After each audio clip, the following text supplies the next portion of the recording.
Michael ಕುನ್ಹಾರ್ ಅವರ ಮಧ್ಯಂತರ ವರದಿ ರಾಜಕೀಯ ಪ್ರೇರಿತ ಅಂತ ದೇವನಹಳ್ಳಿಯಲ್ಲಿ ಸಂಸದ ಡಾಕ್ಟರ್ ಕೆ ಸುಧಾಕರ್ ಹೇಳಿದ್ದಾರೆ. ಒತ್ತಡ ಹಾಕಿ ರಾತ್ರೋರಾತ್ರಿ ವರದಿಯನ್ನ ತರಿಸಿಕೊಂಡಿದ್ದಾರೆ.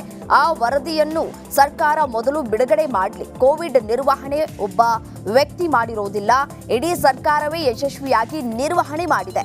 ಕೋವಿಡ್ನಿಂದ ರಾಜ್ಯದ ಜನರ ಆರೋಗ್ಯ ಕಾಪಾಡಿದೆ ಅಂದರು.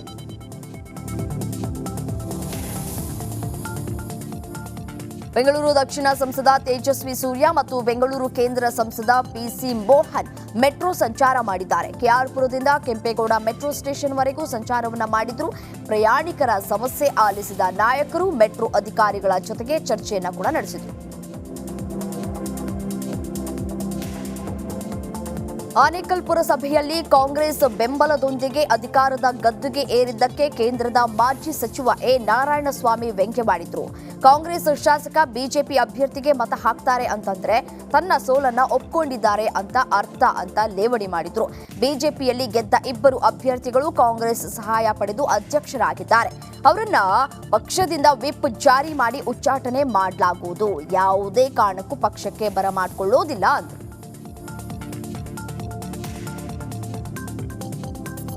ಬೆಂಗಳೂರಿನ ಕಬ್ಬನ್ ಪಾರ್ಕ್ನಲ್ಲಿ ಏಕಾಂತದಲ್ಲಿದ್ದಂತಹ ಪ್ರೇಮಿಗಳಿಗೆ ಕಿರುಕುಳ ನೀಡಿದ ಪುಂಡರಿಗೆ ಥಳಿಸಲಾಗಿದೆ. ಪಾರ್ಕ್ನಲ್ಲಿ ಕುಳಿತಿದ್ದ ಪ್ರೇಮಿಗಳ ಬಳಿ ಹೋಗಿ ಇಬ್ಬರು ಯುವಕರು ಕಿರಿಕ್ ತೆಗೆದಿದ್ದಾರೆ. ಯುವಕನ ಮಾತಿಗೆ ಸಿಟ್ಟಿಗೆದ್ದ ಪ್ರೇಮಿಗಳು ಇಬ್ಬರು ಪುಂಡರಿಗೆ ಹಿಗಾಮುಗ ಥಳಿಸಿದ್ದಾರೆ.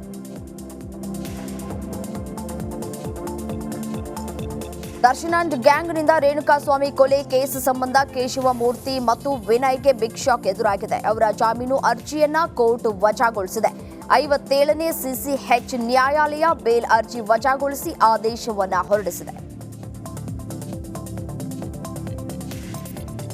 ಕೊಲೆ ಆರೋಪಿ ದರ್ಶನ್ ಫೋಟೋ ಹಿಡಿದು ಬವಲಾದಿ ಮಠಕ್ಕೆ ಅಭಿಮಾನಿಯೊಬ್ಬ ಆಗಮಿಸಿದ್ದಾನೆ. ನಿನ್ನೆ ಅಮಾವಾಸ್ಯೆ ಹಿನ್ನೆಲೆ ಬವಲಾದಿ ಮಠಕ್ಕೆ ಆಗಮಿಸಿ ದರ್ಶನ್ ಬಿಡುಗಡೆಗೆ ಅಭಿಮಾನಿ ಪ್ರಾರ್ಥಿಸಿದ್ದಾನೆ. ಸತೀಶ್ ಧೂಪ್ ಎಂಬ ಅಭಿಮಾನಿ ದಾಸ ಕೊಲೆ ಕೇಸ್ನಿಂದ ಮುಕ್ತರಾಗಿ ಬರಲಿ ಅಂತ ಬವಲಾದಿ ಸದಾಶಿವ ಅಜ್ಜನ ಬಳಿ ಪ್ರಾರ್ಥನೆ ಮಾಡಿಕೊಂಡಿದ್ದಾನೆ.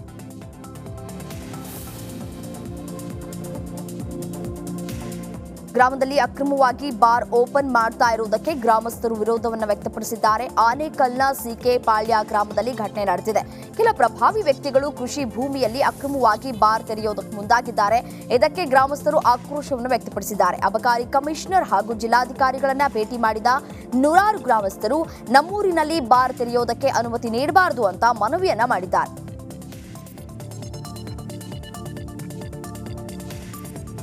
ಶಿವಮೊಗ್ಗ ಜಿಲ್ಲೆ ಭದ್ರಾವತಿ ನಗರಸಭೆಯ 3 ಮಂದಿ ಬಿಜೆಪಿ ಸದಸ್ಯರನ್ನ ಪಕ್ಷದಿಂದ ಉಚ್ಚಾಟಿಸಲಾಗಿದೆ. ಉಚ್ಚಾಟನೆ ಮಾಡಿ ಜಿಲ್ಲಾ ಬಿಜೆಪಿ ಅಧ್ಯಕ್ಷ ಟಿಡಿ ಮೇಘರಾಜ್ ಆದೇಶ ಹೊರಡಿಸಿದ್ದಾರೆ. ನಗರಸಭೆಯ ಉಪಾಧ್ಯಕ್ಷ ಚುನಾವಣೆಗೆ ಗೈರಾದ ಹಿನ್ನೆಲೆ ಉಚ್ಚಾಟನೆ ಮಾಡಲಾಗಿದೆ. ಉಪಾಧ್ಯಕ್ಷ ಚುನಾವಣೆಯಲ್ಲಿ ಭಾಗವಹಿಸಿ ಮತ ಚಲಾಯಿಸುವಂತೆ ವಿಪ್ ಜಾರಿಗೊಳಿಸಲಾಗಿತ್ತು. ವಿಪ್ ಜಾರಿ ಮಾಡಿದ್ರೂ ಚುನಾವಣೆಗೆ ಗೈರಾಗಿದ್ದರಿಂದ ಉಚ್ಚಾಟನೆಯನ್ನ ಮಾಡಲಾಗಿದೆ. ಮಂಗಳೂರು ಮಹಾನಗರ ಪಾಲಿಕೆಯ ಬಿಜೆಪಿ ಅವಧಿಯ 4 ವರ್ಷಗಳ ಆಡಳಿತ ಸಂಪೂರ್ಣ ವೈಫಲ್ಯವಾಗಿದೆ ಅಂತ ಮನಪಾ ವಿಪಕ್ಷ ನಾಯಕ ಪ್ರವೀಣ್ ಚಂದ್ರ ಆಳ್ವ ಕಿಡಿಕಾರಿದ್ದಾರೆ. ನೀರಿನ ದರ, ಮನೆ ತೆರಿಗೆ, ಘನತ್ಯಾಜ್ಯ ವಿಲೇವಾರಿ, ತೆರಿಗೆಯ ಬರೆ ಬಿದ್ದಿದ್ದು, ಸ್ಮಾರ್ಟ್ ಸಿಟಿ ಕಾಮಗಾರಿ, ಜಲಸಿರಿ ಯೋಜನೆ, ಬಡವರ ಆಶ್ರಯ ಯೋಜನೆ ಸಂಪೂರ್ಣ ವೈಫಲ್ಯವಾಗಿದೆ ಅಂತ ಕಿಡಿಕಾರಿದ್ದಾರೆ. ರೌಡಿಗಳಿಗೆ Hubballi Dharwad police commissioner N Shashikumar ಖಡಕ್ ವಾರ್ನಿಂಗ್ ಕೊಟ್ಟಿದ್ದಾರೆ. ಗೌರಿ ಗಣೇಶ ಹಬ್ಬದ ಹಿನ್ನೆಲೆ ಮುನ್ನೆಚ್ಚರಿಕೆ ಕ್ರಮವಾಗಿ ಹುಬ್ಬಳ್ಳಿ ಧಾರವಾಡ ಪೊಲೀಸ್ ಕಮಿಷನರೇಟ್ನಿಂದ ಬೃಹತ್ ರೌಡಿ ಪೆರೇಡ್ ಅನ್ನು ನಡೆಸಲಾಗಿದೆ. ಈ ವೇಳೆ ಮಾತನಾಡಿರುವಂತಹ ಅವರು, ನಿಮ್ಮ ತಂದೆ ತಾಯಿಗೆ ಆಸರಿಯಾಗಿ ಬಾಳದಿದ್ದರೂ ಪರವಾಗಿಲ್ಲ, ಸುಮ್ಮನೆ ಮನೆಯಲ್ಲಿ ಇರಿ. ಅದು ಬಿಟ್ಟು ಗ್ಯಾಂಗ್ ಕಟ್ಕೊಂಡು ರೌಡಿಸಂ ಮಾಡಿದ್ರೆ ನಿಮ್ಮನ್ನ ಬುಡ ಸಮೇತ ಕಿತ್ತು ಹಾಕ್ತೀವಿ ಅಂತ ಎಚ್ಚರಿಕೆಯನ್ನ ನೀಡಿದ್ದಾರೆ.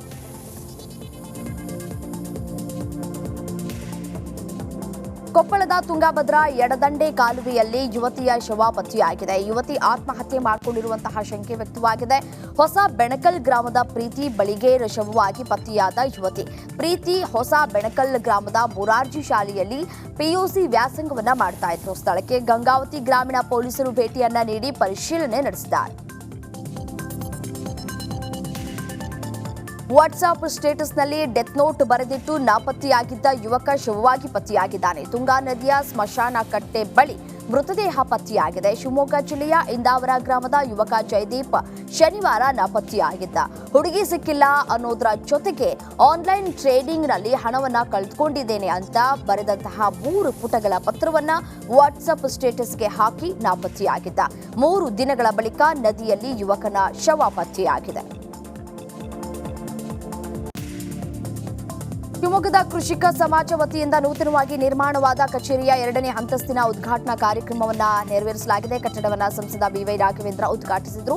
ಕಾರ್ಯಕ್ರಮದಲ್ಲಿ ಮಾತನಾಡಿದ ಸಂಸದ ರಾಘವೇಂದ್ರ, ಕೇಂದ್ರ ಸರ್ಕಾರ ರೈತರ ನೆರವಿಗಾಗಿ ಅನೇಕ ಯೋಜನೆಗಳನ್ನು ತಂದು ರೈತರ ಬೆನ್ನಿಗೆ ನಿಂತಿದೆ ಎಂದರು.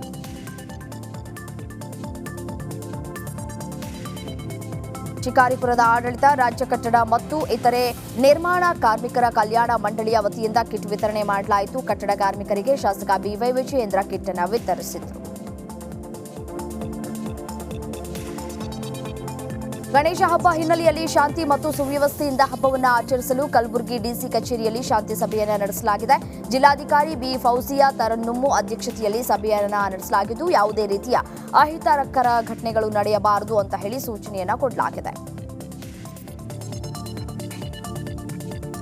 ಕೋಲಾರದಲ್ಲಿರುವ ಮಹಿಳಾ ಕಾಲೇಜಿಗೆ ಉನ್ನತ ಶಿಕ್ಷಣ ಸಚಿವ ಎಂಸಿ ಸುಧಾಕರ್ ಭೇಟಿ ನೀಡಿ ಪರಿಶೀಲನೆ ನಡೆಸಿದರು. ಕಾಲೇಜಿಗೆ ಆಗಮಿಸಿದ ಸಚಿವರಿಗೆ ವಿದ್ಯಾರ್ಥಿಗಳಿಂದ ಸಮಸ್ಯೆಗಳ ಸುರಿಮಳೆಯನ್ನೇ ಸುರಿಯಲಾಯಿತು. ಕಾಲೇಜಿನಲ್ಲಿ ನೀರು ಹಾಗೂ ಶೌಚಾಲಯದ ಸಮಸ್ಯೆ ಬಗ್ಗೆ ವಿದ್ಯಾರ್ಥಿಗಳು ಸಚಿವರ ಗಮನಕ್ಕೆ ತೆಗೆದುಕೊಂಡು ಬಂದಿದ್ದಾರೆ.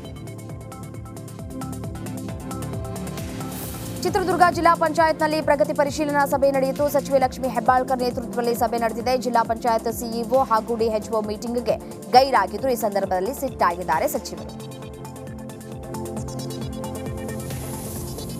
ಹಣ ಕಳೆದುಕೊಂಡ ವ್ಯಕ್ತಿಗೆ ಹಣ ಹಿಂದಿರುಗಿಸಿರುವಂತಹ ಮೂಲಕ ಪೆಟ್ರೋಲ್ ಬಂಕ್ ಸಿಬ್ಬಂದಿ ಮಾನವೀಯತೆಯನ್ನ ಮೆರೆದಿದ್ದಾರೆ. ಮಂಡ್ಯದ ಹೊಸಹಳ್ಳಿ ವೃತ್ತ ಪೆಟ್ರೋಲ್ ಬಂಕ್ಗೆ ಬಂದಿದ್ದ ಗ್ರಾಹಕನ ಕೈಯಿಂದ 1 ಲಕ್ಷ ರೂಪಾಯಿ ಕಳೆದು ಹೋಗಿತ್ತು. ಬಾಗಲಕೋಟೆ ಜಿಲ್ಲೆಯ ಬಾದಾಮಿ ತಾಲೂಕಿನ ಕೆರಕಲಮಟ್ಟಿ ಗ್ರಾಮದ ಸರ್ಕಾರಿ ಶಾಲೆಯಲ್ಲಿ ಮಕ್ಕಳು ಪೋಷಕರ ಪಾದಪೂಜೆ ಮಾಡಿದ್ದಾರೆ. ಶಾಲೆಯಲ್ಲಿ 1 ರಿಂದ 7ನೇ ತರಗತಿವರೆಗಿನ ಒಟ್ಟು 242 ಮಕ್ಕಳು ವಿದ್ಯಾಭ್ಯಾಸವನ್ನ ಮಾಡ್ತಾ ಇದ್ದಾರೆ.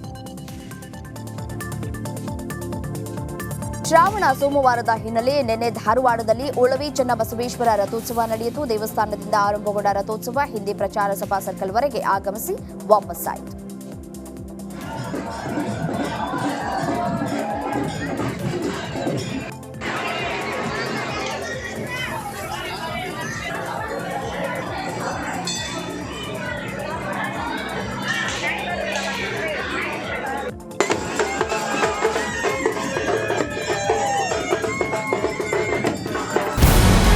ನಮಸ್ಕಾರ, ಕರ್ನಾಟಕ ಪ್ರೈಮ್ ಟೈಮ್ಗೆ ಸ್ವಾಗತ. ನಾನು ಜಯಪ್ರಕಾಶ್ ಶೆಟ್ಟಿ.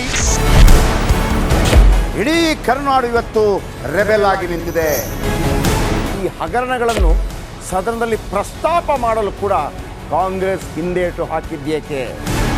ನಿಮ್ಗೆ ಸಂಬಳ ಅದಕ್ಕೆ, ನಿಮಗೆ ವಾಹನ ಅದಕ್ಕೆ, ನಿಮಗೆ ವೆಪನ್ ಅದಕ್ಕೆ, ನೀವು ಅದನ್ನು ಸೆರೆ ಹಿಡಿಬೇಕಾಗಿತ್ತು. ನೀವು ವಿದ್ಯುತ್ ಬರ ಇದೆ ಅಂತ ಹೇಳ್ತಾ ಇದ್ದೀರಿ, ಎಲ್ಲಿ ಬರ ಇದೆ ನೀವು ಹೇಳಬೇಕು. ಪಾಕಿಸ್ತಾನ್ ಆಕ್ಯುಪೈಡ್ ಕಾಶ್ಮೀರ್ ಅದು ಎಂದೆಂದಿಗೂ ನಮ್ಮದು. 40 ಮೆಷಿನ್ಗಳು ತಂದಿತ್ತು ನೋಟ್ ಎಣಿಸುವುದಕ್ಕೆ, ಅದೇ ಹಾಳಾಯಿತು. ಮಥುರಾದ ಗಲಾಟೆ ಇದೆಯಲ್ಲ, ಅದು ಸ್ಥಳೀಯವಾಗಿ ಕೂತು ಪರಿಹರಿಸಬಹುದಾದಂಥ ಕಾನೂನಿದೆ. ಗ್ಯಾರಂಟಿ ಯೋಜನೆಯಿಂದ ನಷ್ಟ ಆಗಿದೆ, ಲಾಭ ಆಗಿದೆ, ದಯವಿಟ್ಟು ಹೇಳಿ. Dawood Ibrahim most wanted criminal ಯಾವಾಗಾದ ಅಂದರೆ ಇಲ್ಲಿ ತನಕ ಭಾರತ ದೇಶದಲ್ಲಿ ಓರ್ವ ದಲಿತ ಪ್ರಧಾನಿಯಾದಂಥ ಇತಿಹಾಸವೇ ಇಲ್ಲ. ರಿಪಬ್ಲಿಕ್ ವರ್ಲ್ಡ್ ಆಪ್ ಇದು ಕೇವಲ ಅಪ್ಲಿಕೇಶನ್ ಅಲ್ಲ, ಸಮಗ್ರ ಸುದ್ದಿಗಳ ಸಂಪರ್ಕ ಮಾರ್ಗಕ್ಕೆ ಕ್ರಾಂತಿಕಾರಿ ಬದಲಾವಣೆ. ರಿಪಬ್ಲಿಕ್ ವರ್ಲ್ಡ್ ಆಪ್ ಕೇವಲ ಸುದ್ದಿ ಅಪ್ಲಿಕೇಶನ್ ಅನ್ನ ಪರಿಚಯ ಮಾಡ್ತಾ ಇಲ್ಲ, ಬದಲಾಗಿ ಡಿಜಿಟಲ್ ಸುದ್ದಿ ಬಳಕೆಯ ಹೊಸ ಯುಗಕ್ಕೆ ನಾಂದಿ ಹಾಡ್ತಾ ಇದೆ. ಇದೊಂದು ಬ್ರೇಕಿಂಗ್ ನ್ಯೂಸ್, ಪ್ರಭಾವಶಾಲಿ ಕಾರ್ಯಕ್ರಮಗಳಿಗೆ ಗಟ್ಟಿಯಾದ ವೇದಿಕೆ. ರಿಪಬ್ಲಿಕ್ ವರ್ಲ್ಡ್ ಅಪ್ಲಿಕೇಶನ್ ಈಗ ಲೈವ್ ಆಗಿದೆ. ಗೂಗಲ್ ಪ್ಲೇ ಸ್ಟೋರ್ ಮತ್ತು ಆಪಲ್ ಆಪ್ ಸ್ಟೋರ್ ಎರಡರಲ್ಲೂ ಲಭ್ಯವಿದೆ. ಈಗಲೇ ಡೌನ್ಲೋಡ್ ಮಾಡಿ.